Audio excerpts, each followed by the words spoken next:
Պուրիտանները, ամենօրյա ընթերցանություն, Թոմաս Մանտոն, օր օգոստոսի 5 Դու լսում ես աղոթքը, ամեն մարդ քեզ մոտ է գալիս, Սաղմոս 65-րդ գլուխ 2-րդ խոսք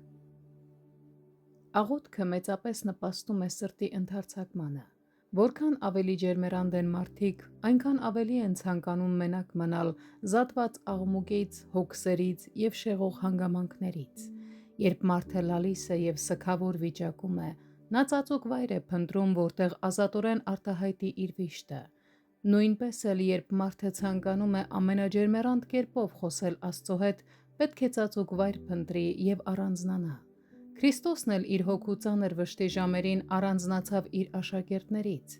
Երբ նա կամեցավ առավել ջերմեռանդորեն աղոթել, գրված է. ինքը նրանցից մի քարընկեցի չափ հեռացավ և ծունկի իջած աղոթում էր։ Ղուկաս 22-րդ գլուխ 41-րդ խոսք։ Ուժգին զգացմունքները չեն սիրում, որ իրենց խանգարեն կամ շեղեն, ուստի առանձնություն փնտրեք։ Հատկանշական է նաև Հակոբի օրինակը, երբ նա գոտեմարտում էր Աստծո հետ։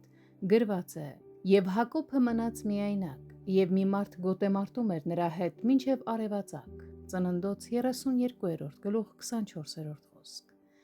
Երբ նա ամբողջ սրտով վճռեց դիմել Աստծուն, նախ իր ուղեկիցներին հեռացրեց։ Կեղծավորը, երբ ուրիշների հետ է աղոթում և նրանց անունից է խոսում,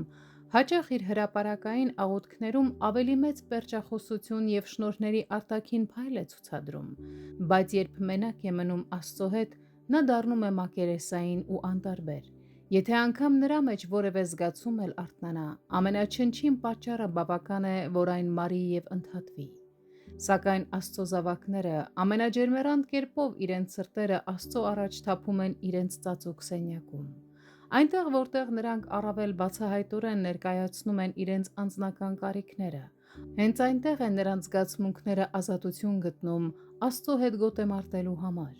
Աղոթքաժողովի ժամանակ մենք մեր աղոթքներում ներառում ենք նաև ուրիշների կարիքները, իսկ առանձնության մեջ առավելապես մեր անձնականները։